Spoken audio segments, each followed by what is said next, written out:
Greetings, everyone, and thank you for joining us for this episode of Tech TV Live. My name is Sam Green, and I'm a Senior Product Director for the Platform Technology Group here at Infor. I'll be the host of this session, and I'll be helping everyone get their questions answered as we go through the demo. While Infor Tech TV Live has had a number of episodes in the past, we're using this episode to kick off what we're calling our Builder Hour series.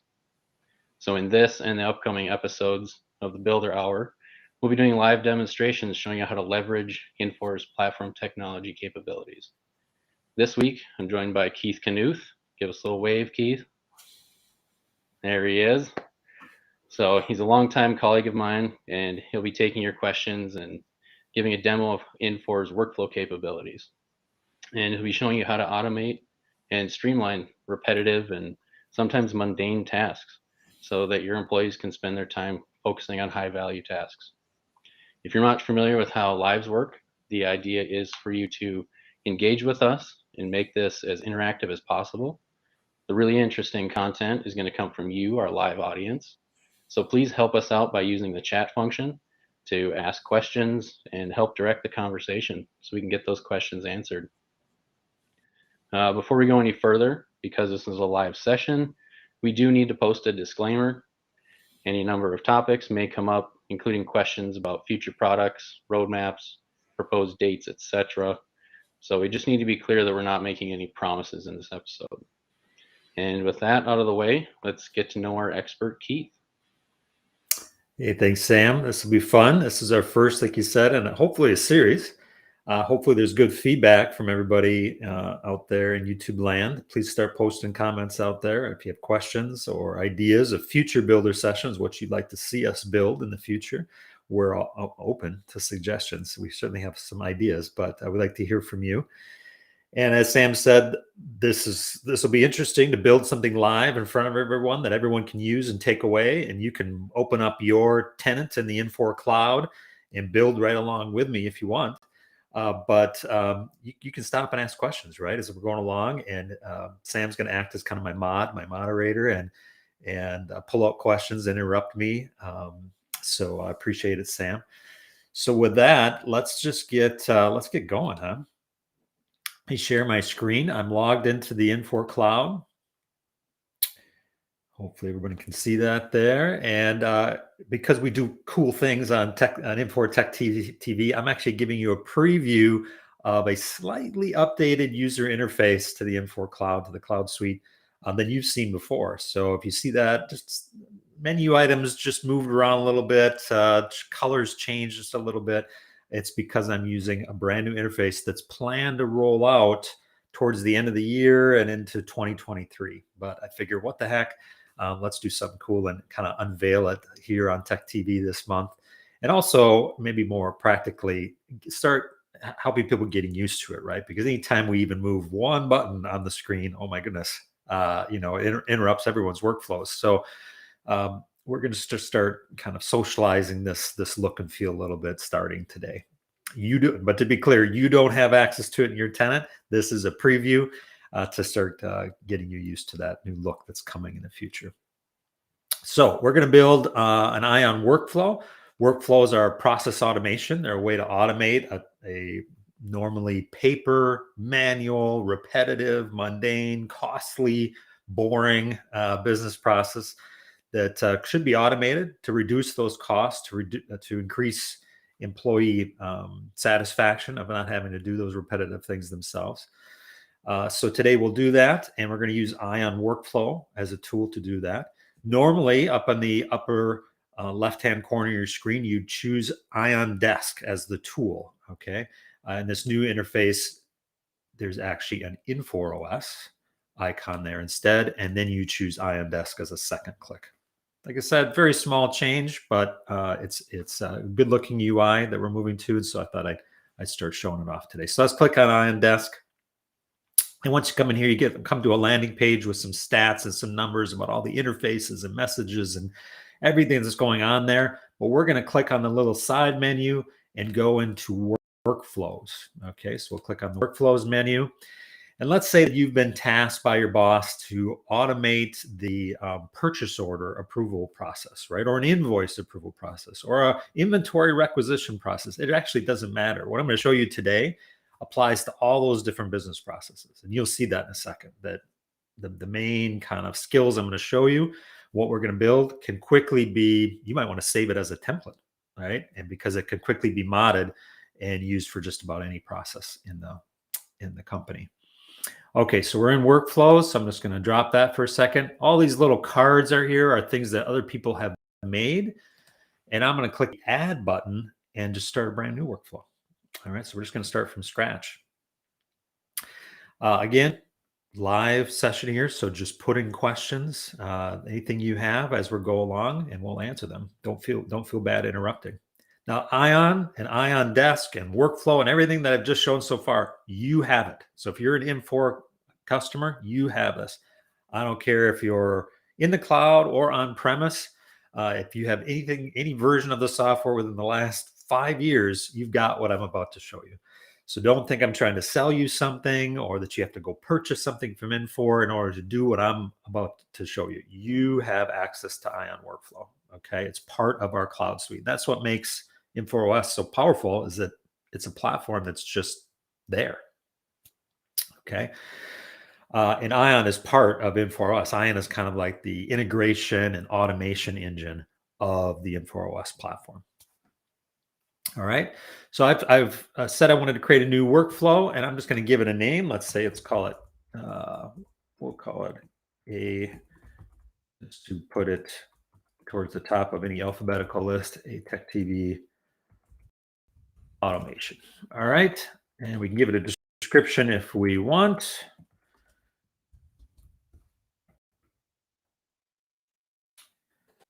All right. And then we're going to go on to building the actual workflow. So we're going to start really simple and then make it more complex as we go through our hour today. All right. And I'm going to get rid of those hyphens. There we go. And so the main part of any workflow that interacts with a human, because some workflows don't have to, some workflows can be completely machine related, right? I'm watching for a message flowing through the system. When I hear about that message, when Ion hears about that message, it kicks off this workflow, and then it calls some APIs and fixes some things, and then it's end. That's a completely automated workflow. There's no human involved, right? What we said was our manager is asking us to automate the approval process for a purchase order or requisition or whatever.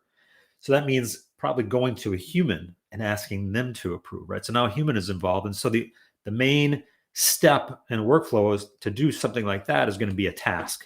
So you can see I just clicked on the little task icon, drug it into my workflow. Very simple, right? This is a drag and drop, low code, pretty much no code way to build a workflow. So the task step is telling the workflow that, hey, you're going to have to notify a human to approve this. And that is a task, that's where the word comes from, for you to do. So you can see in this interface that over on the left-hand side here, I've given that name, but it's also giving me some notifications in red about things I'm doing wrong. Those are errors.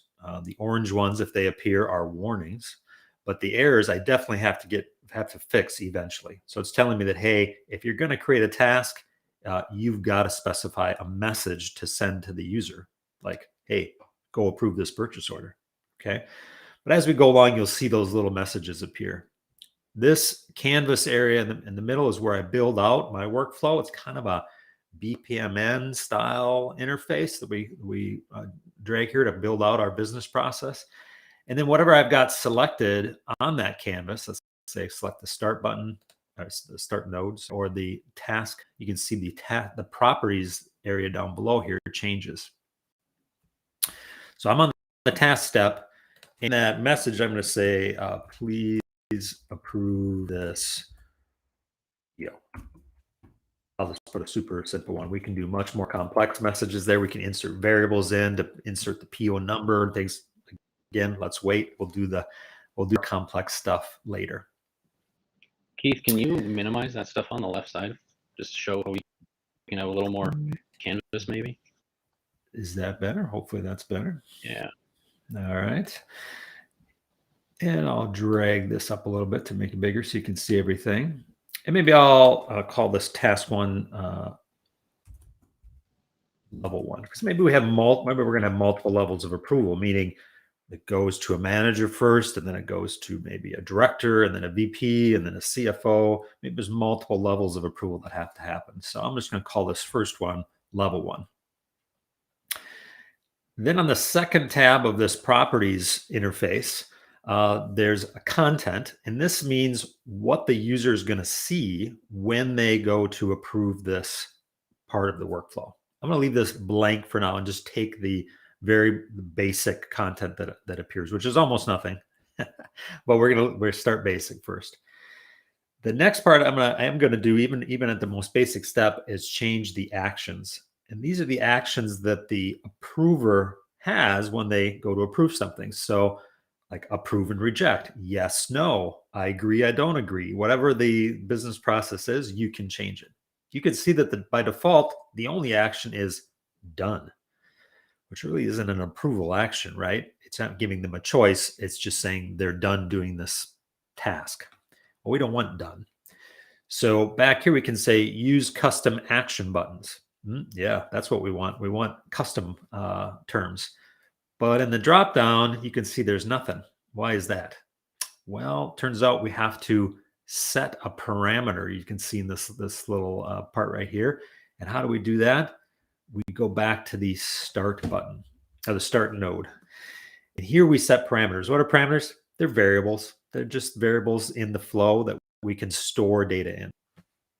So I'm going to click the little plus icon, and I'm going to click, we'll say, approval status. That's the thing we want to track. And put input into that. We put data into it, and in our data type, a string. Yeah, that's fine. We'll store string type data in this parameter. Okay, no problem. That was under start parameters. Let's go back to our task step. And now under actions, when we click the drop down, there's our variable we just defined, right? Our parameter. So we can say, use that parameter, make this a little bigger, and which buttons are we going to give the approver access to? Well, I think I want to give them two choices. I want to give them a approve and a reject option. And when they select approve, that'll set the value of this variable to 1. And when they reject, that'll set the value of this variable to 0. Okay. And that will be stored in this workflow as it progresses through its logic.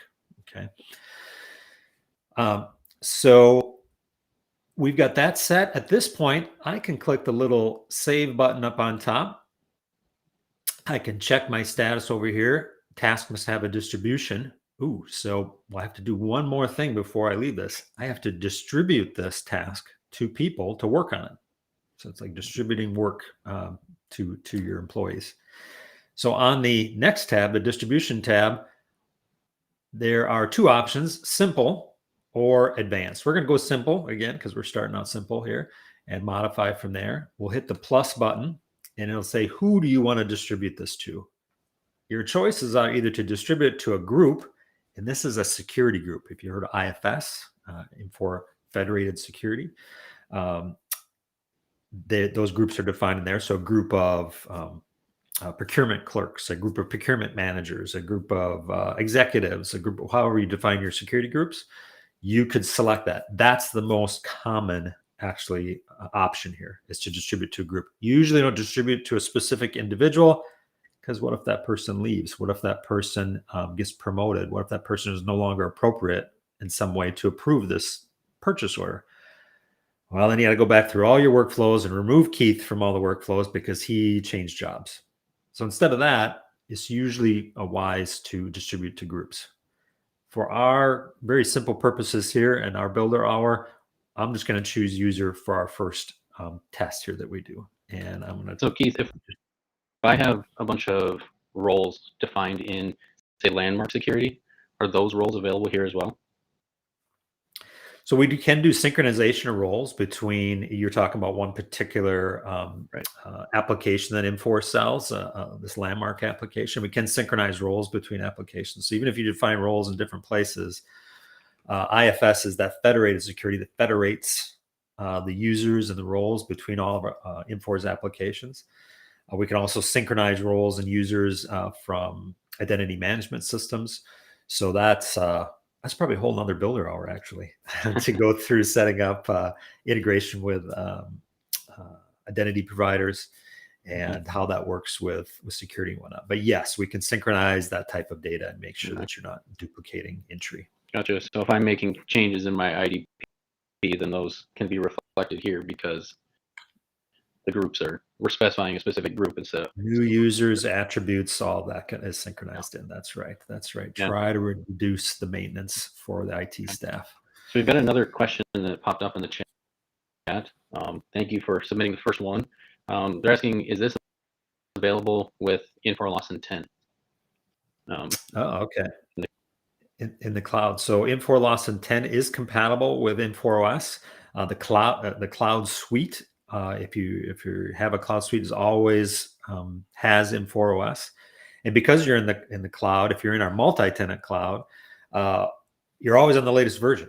So you've got the latest bells, whistles, features that I'm showing here, guaranteed. If you're on-premise, our older versions, or an on-premise version that's maybe hosted in the cloud, then you manage it yourself, right? You manage upgrades of the versions yourself, and so you may see some features here that you don't have because you haven't upgraded to the latest version.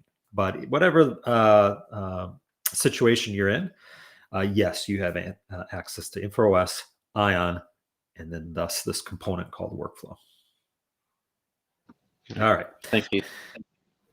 I said I'm going to select user just for this testing. It's simpler. I'm going to search for user Keith. It found me. I'm going to say okay to this. Notice that I can also distribute to the manager of that user, and I can also decide whether I want to send an email to that user whenever they get a task. Okay, so I'm going to leave the email one checked, which is typical. Hit OK. Ooh, my little error went away. I have no errors in my workflow. It's trying to guide me, right? Help me build something that will work. Looks like it's going to work. So I'm going to save it again. And let's say right here, this super basic workflow with one step in it, I just wanted to test this out. Like, I just want to see if what I've done so far works. You can do that. Here's the way to do it. So, and I would recommend that all along the way is to just stop and see if what you're building jives with what you wanted. So back in the Ion Desk menu under authorizations, and you'll find workflow authorizations. And what I'm going to do is I'm going to authorize my user to run, okay? Because obviously you don't want everybody to run a workflow. You might create a finance workflow that people in HR shouldn't run, or an HR workflow that people in the manufacturing floor shouldn't run. Whatever your situation is. So let's go in there.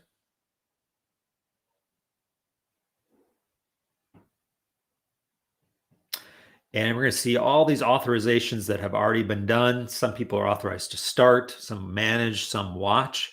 We need to add ours. And I actually realized I missed something. So we'll see here. I think we'll see the mistake in just a second. We're going to say add an authorization to start. And we're going to choose our workflow name. What was it called? A Tech TV, I think. There it is. And we're going to grant it to a security role. So again, we're doing things by role, not usually by user. I know kind of all the roles my user has, so I can quickly select that, but you'll have to decide what roles does your user have and select a role that you have, because if you grant this permission to a role that you don't have, well, you won't be able to run the workflow.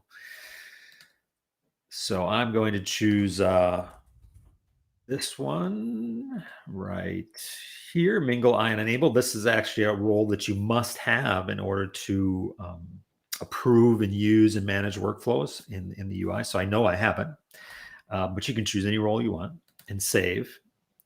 And we should see. So what you're doing, Keith, is you're setting up roles. You're assigning that to a role so that someone can actually run that. I'm assigning the permission to start. That's right. That's right. I'm assigning the permission to start that workflow to anyone with this role. And so now you can see here in the list, a Tech TV automation is now granted to anyone with the Mingle Ion enabled role. And they're granted permission to start it. And so while I'm in here, I'm just going to grant permission to manage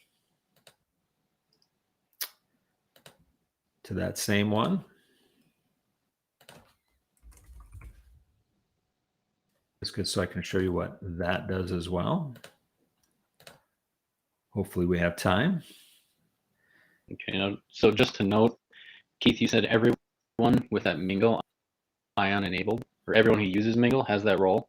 So this is probably not a best practice to give everyone the ability to manage a workflow. Yeah, not everyone that uses Mingle, but everyone that uses workflow in Mingle has the Ion enabled role. But still, you're absolutely right. It's a very general role that everybody has. So normally you define a more specific role for maybe IT folks who are designing workflows and testing workflows. You just create a role in IFS just for them and probably assign it to that role. All right, perfect. Something a little more limited. Okay, so now I can go back to, if you're a current customer, you go to your home pages. And this is another little fancy preview I'm giving you in this new UI that's coming at the end of the year or early next year. We're switching home pages to this term called workspaces. So it's the same thing, mostly. That's the same thing. It's just accessed a little different. So just a little navigation change. So from the little app switcher up here, you select workspaces. And you can see what's going to appear. I selected my workflow workspace. And what appears is what you have today is what looks like home pages, right? It's the same thing. We have these widgets here. If you've never seen this, we should probably have a whole builder hour on building home pages and whatnot. But you can choose widgets to appear on your role-based homepage to give you access to tools and data that you use to start your day. So when you start with a home, this is usually what you see when you log in. I've created this homepage, or new term, workspace, that has some workflow information on it. You can do the same thing. You just do edit homepage, search for this workflow viewer, task watcher, task manager, etc. widgets, put them on your homepage, and now they're there for you to use. So the one that I'm going to focus on right now is this widget called Start Workflows. And so I put this on my page here, and I can actually start any workflow that I've been authorized to start. Well, we just did that step, right? As an IT administrator in the back end, I authorized myself to be able to start this workflow, but I could have authorized anyone. And so in my select workflow list, you can see that I got a bunch here, but I don't see the Tech TV Automate one. Well, I authorized myself in the last step, right? Why isn't it here? Why can't I start it? Because I didn't activate it. That's why. It's a very common mistake, and I actually made it. Back on Ion Desk, when I go to Workflows, and I look at this Tech TV Automation one, you can see that many of these have this active icon by it, but this one is inactive. So there's a little power button here. And if I power that on, you'll see that the Tech TV one now is green. So it's running. There's many ways to start workflow. We're going to do it manually, but you can't start it at all unless it's active first. All right, so I'm going to jump back. Sorry, was there a question? Yeah, we've got another question that came in regarding assigning tasks to users. So is it possible for the user who receives that task to reassign that task to another user if they're not defined in the workflow? Excellent question. Can I answer that in about 60 seconds? I will answer that one. Remind me. Keep me honest. So now I came back. I have enabled that workflow. So now when I say go into the Start Workflows widget, and I asked me to select the workflow, there's the Tech TV automation workflow that I built. right? And so I can start this off here. And this is typically done just for testing. That's normally when this widget is used, but you can use this in production too. So there was a bunch of workflows that people just kick off like the end of the month during a GL close, or I don't know, it's a seasonal or just something that you did just manually. It wasn't triggered by some type of business process. It was just triggered by you thinking about it. You could use this start workflow widget to do it, but honestly, a lot of people just use it to do testing like we're going to do. So I'm going to kick off that workflow, and you can see that, yep, it gives me a history that today at 12:26, I started this workflow. But we're going to see that some things start happening now that workflow is running. One is that we expect is that it goes and asks the person on the distribution list to approve it.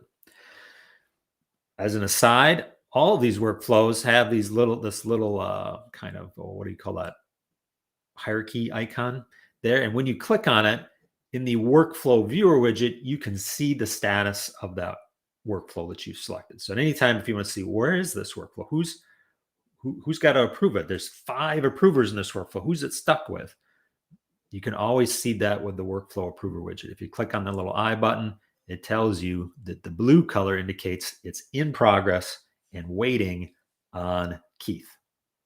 Okay, that's what it's telling me. If I had a much more complex workflow than one step, all those steps would be listed here. So you can see all the steps, who it's been with, who it's going to, who it's waiting on. It's a very handy widget to know about. But like we said, this should have been distributed to me, right? So if I go look in my email box, I have an email right now telling me to approve this workflow. You don't have to rely on email though, because right in this interface is another inbox. So we're hitting them in the browser, we're hitting them in Outlook, if that's your mail client, and telling them, hey, you've got work to do. So if I go into the inbox right now, and again, if you have our current interface, this little envelope icon is right up here on the top bar, not over on the right. So a small navigation change, but either way, it works. You can see that today at 12:26, I got a notification in my inbox to approve this. And if I click on it, I have the options of approve or reject. Okay. And so I can approve or reject this workflow right now. And I could have added attachments, and I could have added a much more complex UI like the PO number and the PO amount and lines in the PO and the vendor, and all that could have been in here. But we created a very basic one to test with, right? So it's pretty empty. It's pretty basic, but stick with us, okay? We can see the workflow progress. It's pending with me. That's the only thing that's happened so far, right? And there's actually notes that I can add here. I can say, I approve this PO because, right? And that'll be sent on to the next approver, so they can see, well, I got this, but why did Keith approve it? Oh, he approved it because it's for this vendor and it's a priority and whatever. So I can save that note. I can approve. And now that task in my inbox is gone, right? Because I took care of it. It's gone. I'm left with only older tasks there. So that's the inbox. That's the primary UI. It did come to my email too. And actually, maybe I put in a link or something. The easiest way to approve things is probably in the inbox, or sorry, in your email, because, well, people live in their email, right? And whether they're on a mobile device and they're in the office or out of the office, everybody's checking their email. So you can actually configure the emails to have approve and reject buttons in them and just approve right from there. That way they don't have to log into this interface, into the portal, and do anything there. But just so you know, there's multiple areas you can do that approval. All right, Keith. Okay. Back to the question. Yeah. What's that? Yeah, I was just going to keep you honest. Circle back question. Yeah. So now we kind of gone through my basic workflow. It got assigned to me. I can approve it. Boy, that all great. The question was, wait a second. What if somebody else to get access to that workflow? What if Keith is out of the office? What if Keith is late? He just doesn't do his job to approve it. What if somebody needs to intervene? So there's to take care of this. One of the easiest ways I can show you right now, because I'm on the screen, is the task manager interface, right? So the task manager interface, I can configure this. Let's see. Yes. I can come in here on workflows that I've been authorized to manage. So again, it's role based. So if I've been authorized to manage a workflow, they will show up here. And for example, this one that came in yesterday still hasn't been approved by Keith. Okay, he's lazy, he's late. I, as his manager, I'm taking on a different role now, pretend I'm someone else. I, as his manager, can come in here and either add a user into the workflow. So let's say Mary on my team works alongside Keith, and I can add Mary into this workflow and say, Mary, would you please review this and take care of it because Keith is out. I can unassign this task from Keith so that it goes back into a pool of possible approvers. We haven't talked about that yet, but you can have a pool of people. I can assign it specifically to a person saying, Mary, this is assigned to you. I want you to take care of it, or even assign it to myself so I can take care of it, right? So, so for example, here I'm viewing the task as a manager, and I can say, I want to add a user, and I want to add, I don't know who else is in this system here. Maybe Sam is in this system. Let's see. Sam. I can add a user, and then I can assign it to Sam. And now Sam gets a notification for him to approve. If I wasn't already the owner of this task, I could assign it to myself, and I could hit the approve button right here and take care of it. So this task manager widget is very powerful, and is a very quick way for you to intervene in tasks where other people aren't taking care of their work for one reason or another. Okay. There's also a task watcher widget. So if there's other people in the company that should be aware of workflows, but you don't want them touching them. You want them to see them. You want them to see where they are in the process, maybe who hasn't approved them yet. Maybe it's the original requester. You can give them permission to watch the workflows. They can't touch. They can look, but they can't touch, right? So that's a watcher, where a manager is someone who actually can intervene and reassign things. Hopefully that's clear. There's another way to do this, and a little more automatic than someone coming into the screen and manually saying, "Oh, Keith isn't doing his job. Let me intervene." So let's go back to Ion Desk and open up that workflow, and you'll notice that a lot of my options on the top are gone. All my icons that I could drag onto the screen are gone. It's because this workflow is active. Okay. So I can turn this workflow off in order to work on it. Keep in mind, if anything happens and he's trying to trigger this workflow, they'll get an error because they can't, it's not active anymore, right? But I can make my change in here. And so one of those things I want to show is in this first step of the workflow, I can go to the next tab that we didn't look at, escalations and reminders. In here, I can automate this process of bugging people and telling them that they're late on their work, or reassigning work to other people. So let's take a look, because this is a really powerful area of the workflow engine. So I can create steps here and say, if there's an event like, it's not been assigned to someone. For example, I said to distribute it to a group of people, the entire procurement management staff.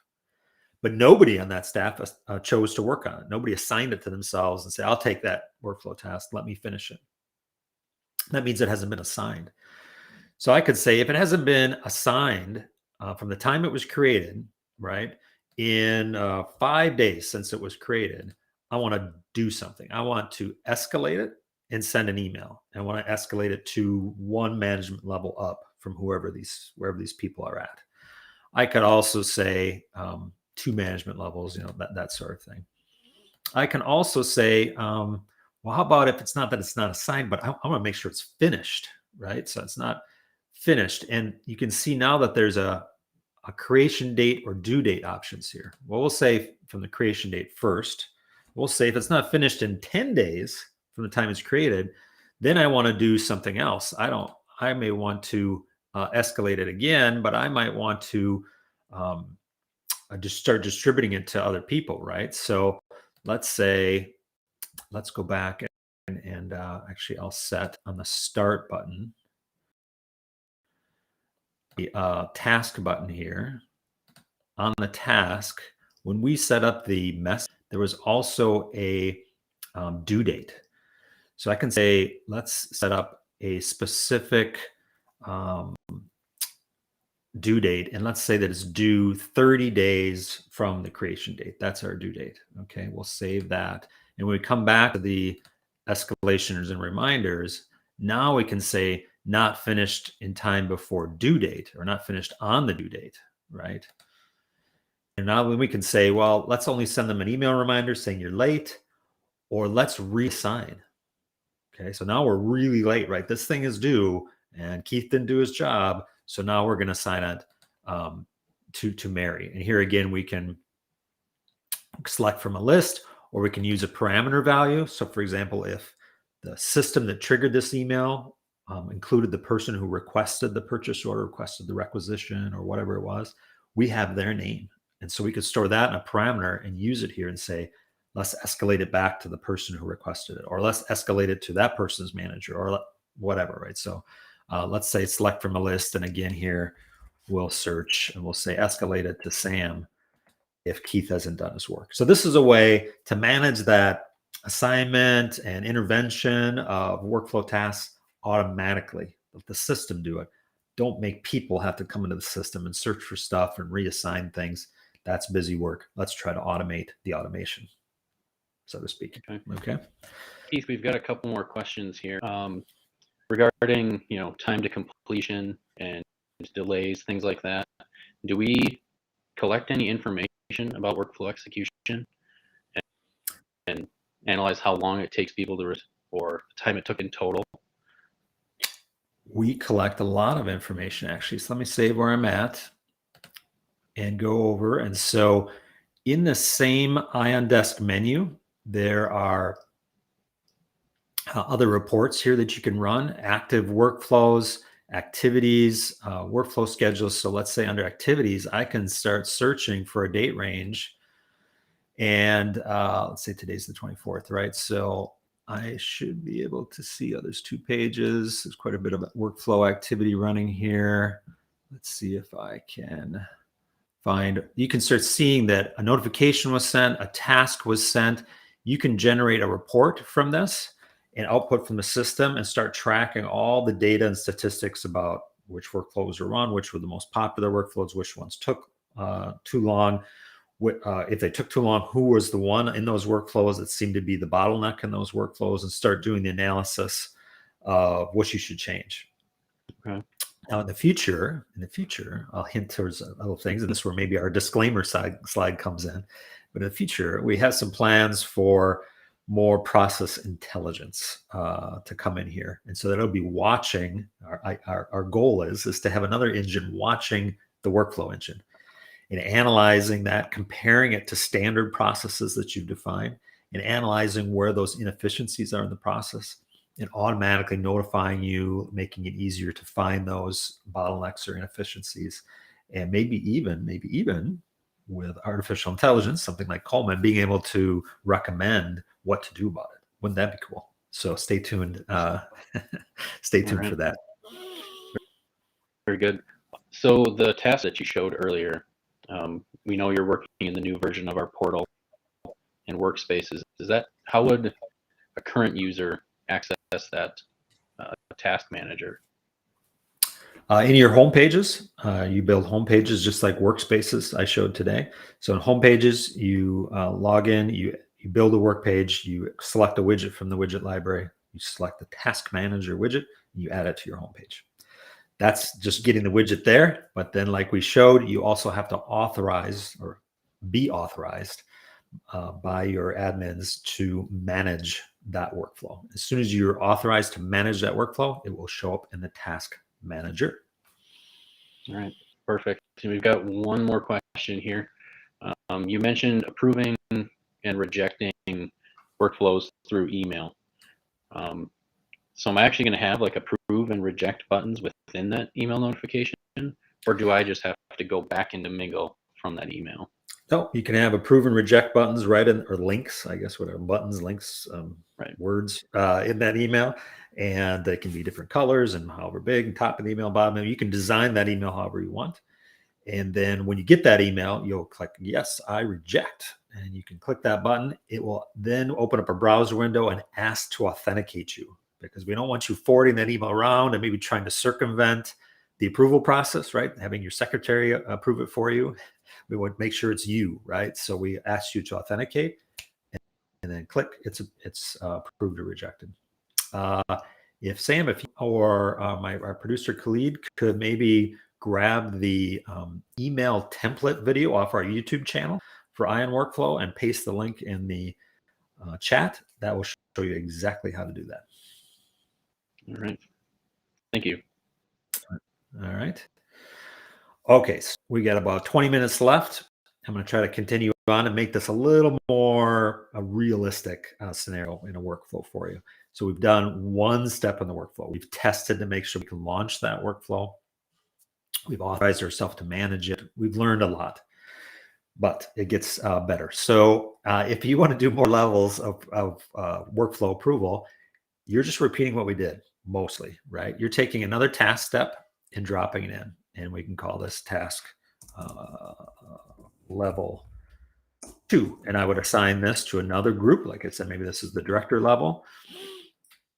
And I can even say that level 2 directors. Directors, right? Approve. And then I can do another one that's level 3. VPs, right? Really need you to approve. And so forth. And I can set the content and the actions and the distribution and the escalations exactly how I did in this first one, but just at different levels. And so as soon as this launches, it will go and wait for Keith at level 1. As soon as Keith approves, it will automate and then notify the directors that they need to approve. Once the directors are done, it goes on to VPs and has the VPs approve. Okay. But what if Keith doesn't approve? What if Keith rejects? Should we waste the director's time asking them to approve? Probably not, usually not. So that's when some of these other options come in here. That's when maybe we drop in a decision step. And so if the positive of this approve, the step, that means the approve happens, this should go on to the level 2 directors, right? And then we can add another step in here for a decision step and say if they approve, then it should go on to the VPs. Okay.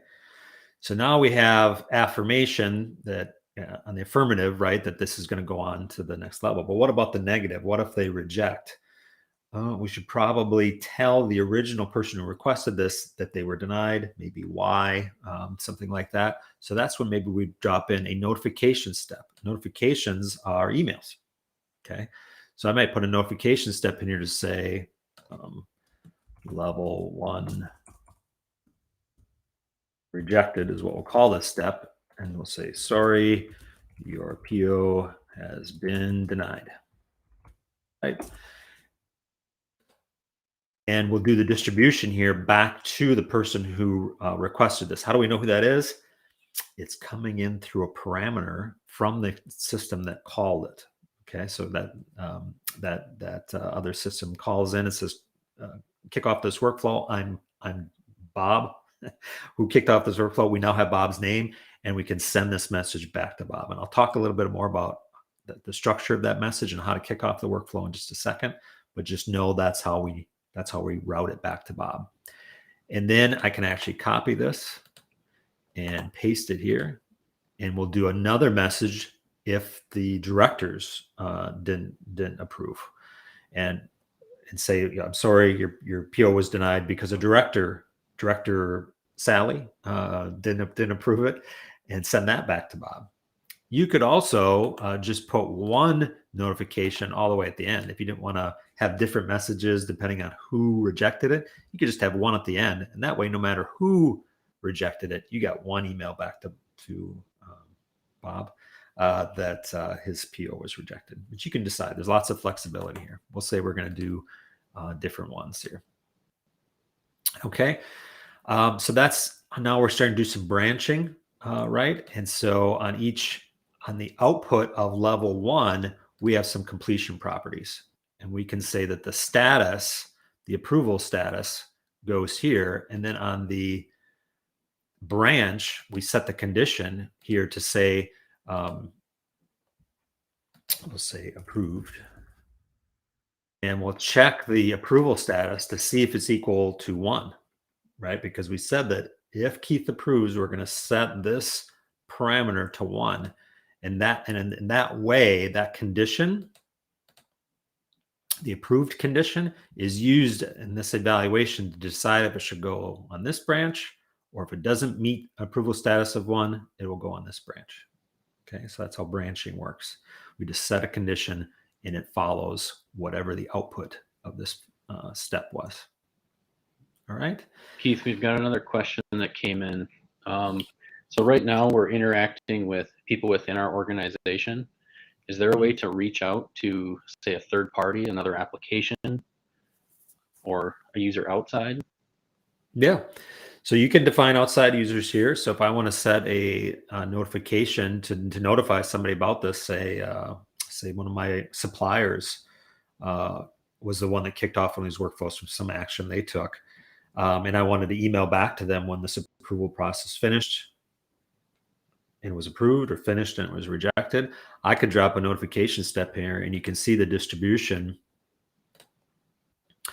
can be to just an email, right? So it doesn't have to give me any email. It doesn't have to be one with inside my company. So that's one way to do it. You said, contact them. Maybe the way we contact them isn't via email. Maybe it's a little more automated, a little more modern. Maybe we contact them via an API call into their system. Maybe the supplier has a invoice system or something that we want to communicate with. If that's the case, then maybe when this approval process is complete towards the end step, we want to drop an API call in. And this shows off some of the power of the Infor platform. Infor is powerful not just because it has a workflow engine. There's a lot of workflow engines out there. Infor is powerful because the workflow engine is connected to the integration engine, is connected to the API gateway, is connected to the data lake, is connected to Coleman AI. All the components are connected together, right? And I don't have to wire them together. It's not like I'm buying systems from different vendors and have to wire them together. It's all wired already. So when I drop this API step onto this workflow, Infor already knows, oh, you want to make a call to a registered API in the platform. Okay, which API do you want to select? Oh, you've already defined the vendor, the supplier's API in here, and let's just say it's this one. I'll just choose one, right? And that's the I don't know if this has this key. I have no idea what this API does. So I'll just select it, and now I can start building the message I'm going to send to that vendor. So another way you could connect to an outside entity, one that isn't in your company. Was there another question? You said there was two. I think that answered it. Okay. Yeah. All right. How are we doing on time? 10 minutes left. So, so a few things that I left out here. Let's kind of go back. This is the gist of a common approval workflow. These are the branches, the steps, the notifications that typically happen. There's other things you can do here. I grabbed the task step and started building with that. But you can see right next to it is another step called task chain. These are different, but the same.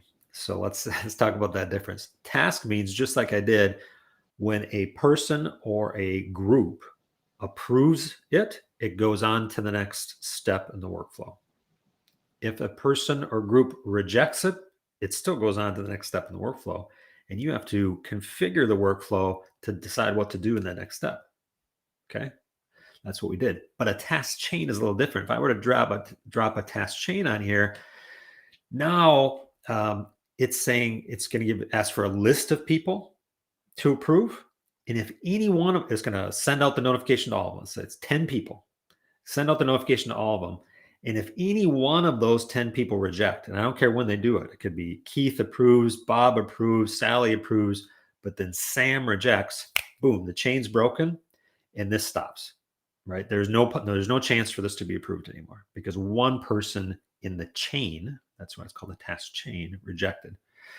So just a little bit different. It can be used in a different type of business process. I'd say the regular task is the most popular. That's what I see most workflows built with, but just know the other option is out there. I already talked about the notification step. The set parameters step is just a kind of a programming step. It allows you to take one of the variables in the flow and set it to whatever you want. Change the date, change the value, change the name, whatever. I could drag that on at any point in the flow and change data. The wait step often is when this is an automated process where you're waiting on another business process to complete. So I want to pause this workflow for some amount of time and wait until something happens. Maybe you call an API. It takes 5 minutes for that other system to process your data. So you want to wait 5 minutes and then you want to continue the workflow after that. That would be a reason to do it. Could you also be waiting for another workflow to complete? Can they be dependent upon one another? Any other one, but that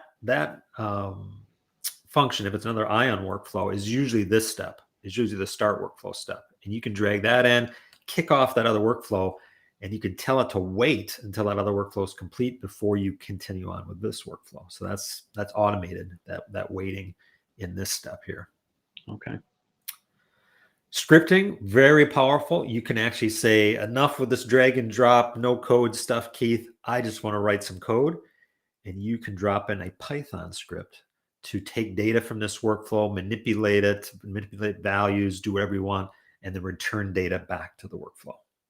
Okay, so very powerful because you can write your own code. All right.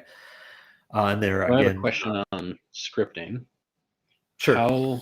Because I'm running in a multi-tenant environment, how does the scripting affect the other tenants running in that environment?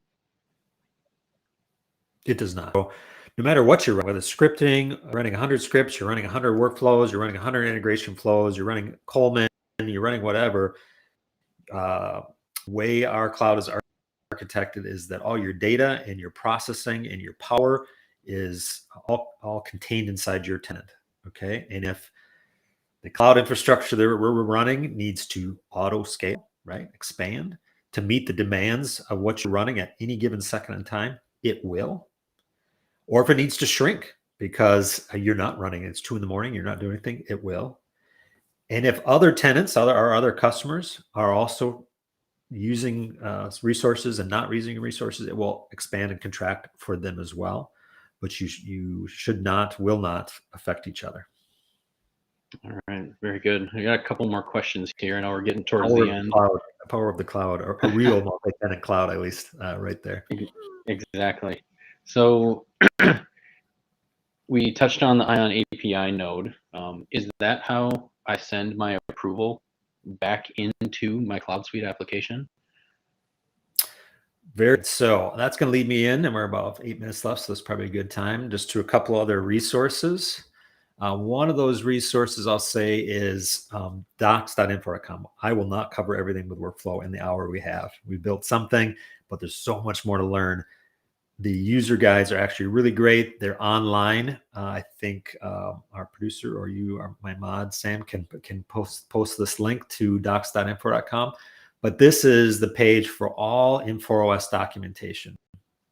There's a couple places that are of all this documentation that pertains specifically to workflow that we're talking about today. That's the Ion Desk user guide. And it talks about activating workflow definitions, authorizations, everything that we discussed today. So you can dive in deep here, and this is public, right? So anybody can go click on this link right now and go start reading and exploring all the areas that maybe I just breezed over today.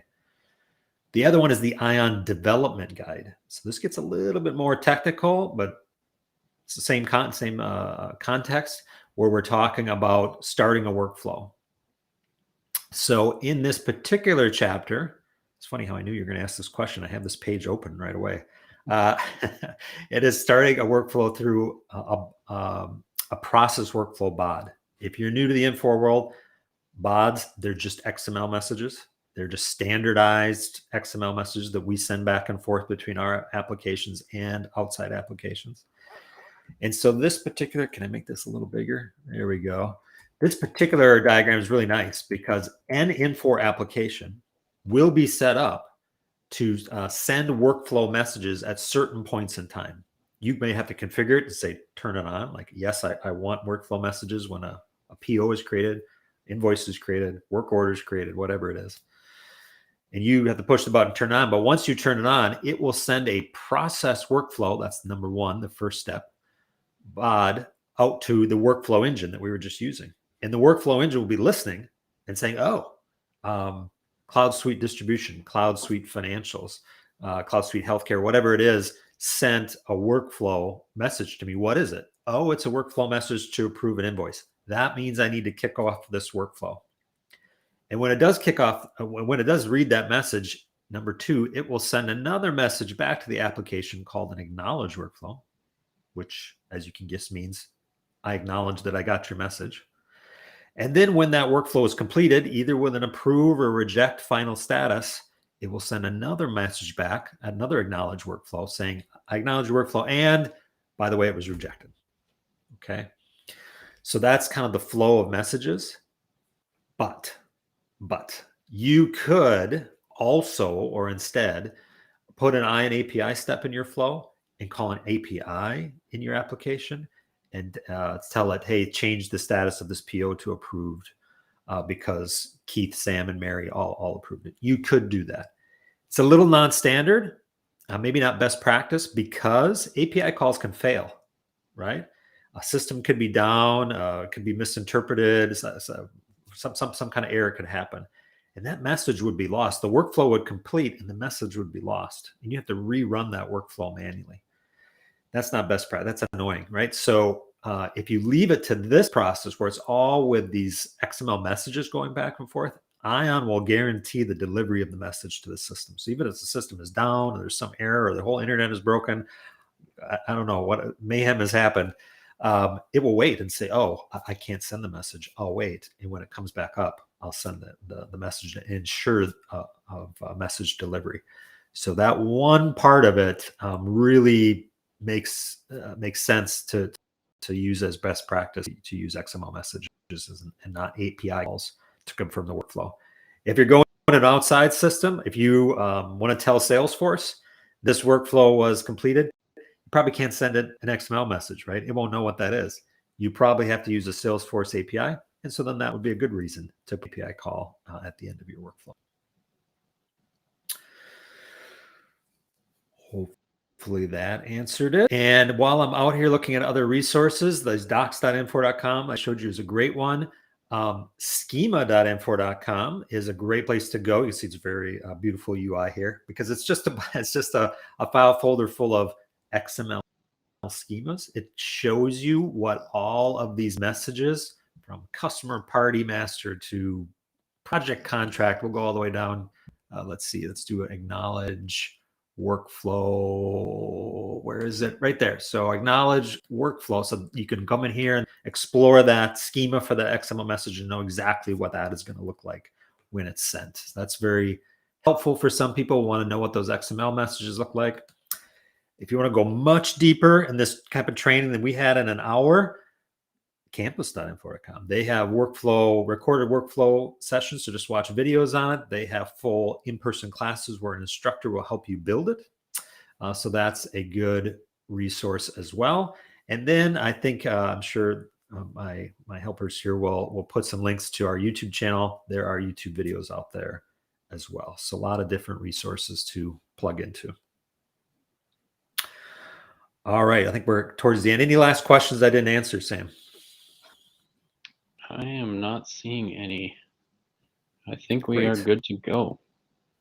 Okay. I think the last one I didn't mention too is community.infor.com. For those who are Infor customers, there is a Infor ION community out there. Go to community.infor.com and you can interact with other ION users. As you do start learning and building workflows, you'll have questions. And it's great resources to post out there, read other people's questions, help other users, hopefully, and get get help from the very large community that we have using these tools today. Right. And that includes our internal resources at Infor. So we watch those communities as well. Yeah, that's true. That's true. I actually really enjoy seeing the conversation out there. All right. Anything else? I see one on kind of workflow start a data flow. Indirectly through a API call, you could do that, Mark. But it's not normal. Usually a data flow starts a workflow. Usually when data is moving from one system to another, you might want to stop and get someone to approve what's happening. And usually a data flow starts a workflow, but you could start it with an API call. All right, we better end there and let people get back from their lunch break and Tech TV hour and back to their normal jobs. All right. Thank you, Keith, very much. Thanks everybody for watching and providing questions. If you guys have follow-up questions to this episode or other platform technology questions, again, as Keith mentioned, check out the Infor community site. If you have an idea for another builder hour, please let us know in the comments using that hashtag next. And be sure to subscribe to our channel to stay up to date with upcoming episodes. So thank you for joining us. Thanks, everybody. Have a great day.